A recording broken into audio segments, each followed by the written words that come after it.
Senator Booker. I want to thank the panelists for being here today. I really appreciated your testimony and the common sense input that you had. Mr. Mitchell, I was really moved by your testimony, frankly, because it's testimony I hear all the time, everywhere I go. About half of Americans take at least one prescription drug. For seniors, it's upwards of 80% of seniors are taking a prescription drug. And it is outrageous that about a quarter of Americans really have a difficult time affording those drugs, often for critical life-saving needs. I am stunned that we live in a world where the same drug can be sold 2 to 4 times higher. That means Americans are often paying 4 times as much. And it is stunning when I hear people telling me what they do to cope. They delay refills. They ration their drugs. They are just foregoing taking the drugs. And this is what's fascinating to me is most people don't understand. This often creates higher costs within our system. When a diabetic goes into diabetic shock, I know what that's like as being a mayor, having a lot of my people end up in hospital emergency rooms because they were reducing their they're rationing their insulin drug costs and ending up in hospital emergency room, driving up the costs of our healthcare system. It is so outrageous to live in a nation that is the wealthiest nation on the planet Earth and have so many Americans suffering daily, making the most difficult decisions between paying rent, kids' tuition, food on the table, or taking their prescription drug. Now, I disagree with my colleague because we've actually done some good things. The Biden administration has allowed Medicare to be able to negotiate prices for the first time. Insulin, I was just down in South Carolina getting wild applause when we reminded people that the president and this Congress have capped insulin costs at $35 for people on Medicare. And for me, I was talking to a predominantly African-American audience, blacks are twice as likely than white Americans to forgo taking a prescription drug that they need. And next year, out-of-pocket costs for Medicare Part D will be capped at $2,000.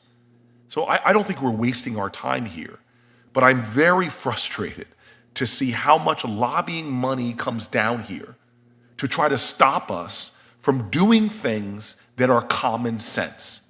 We can balance being the innovation capital of the world and having affordable prescription drugs for Americans. These are not counter, but right now I see games being played, gross profits being made because people are working the system. This is why I've introduced legislation that I've written, co-written, I've joined colleagues. We're about to reintroduce the Prescription Drug Affordability and Access Act in the coming months. Last Congress, I joined Senator Sanders and Senator Casey to introduce the Affordable and Safe Prescription Drug Importation Act.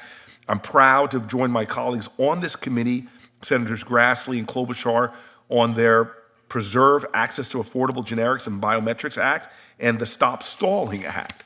These are common sense pieces of legislation that can make an extraordinarily big difference. I cannot tell you, Mr. Mitchell, how frustratingly common it is for me to be grabbed by somebody when I'm out and about in multiple states for them to tell me their stories. When I ran for president, I had people bring to me their bills to show me what they were paying out of pocket. And then, I'll never forget in New Hampshire, the same person showing me their salary and explaining to me why they're putting their health in danger every single month because it does not add up.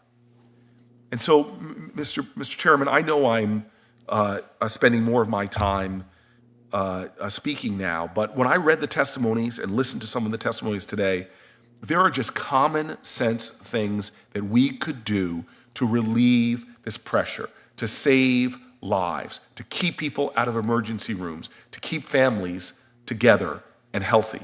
I just want to say for the conclusion, the question, Ms. Rye, and I'm pronouncing that right, Ray. Rye, I thought I had it right. You got it right, yeah. Thank you, Ms. Rye. I really think that the President Biden is being an extraordinary actor in this space. And they're in the process the Biden administration is finalizing a proposed framework for exercising march-in rights on government-funded inventions, including prescription drugs that are priced out of reach for patients despite having been invented at public universities with public money, federal grants, taxpayer dollars. And that's the thing that often frustrates me the most, is taxpayers are investing in these inventions and then they're paying. They get no discount, they get no VIG because of our country, but then they look at other nations and these drugs that we invented with our taxpayer dollars are so much lower. So I just want to hear your thoughts on this framework and on the prospect of the Biden administration using these rights to license generic competition on drugs that are priced 2 or 3 times or more than prices on drug corporations charge in our peer nations. So I'm glad you asked that question. Thank you, Senator Booker. I think the NIST guidance is actually much more careful and modest than some of the critics would have it be.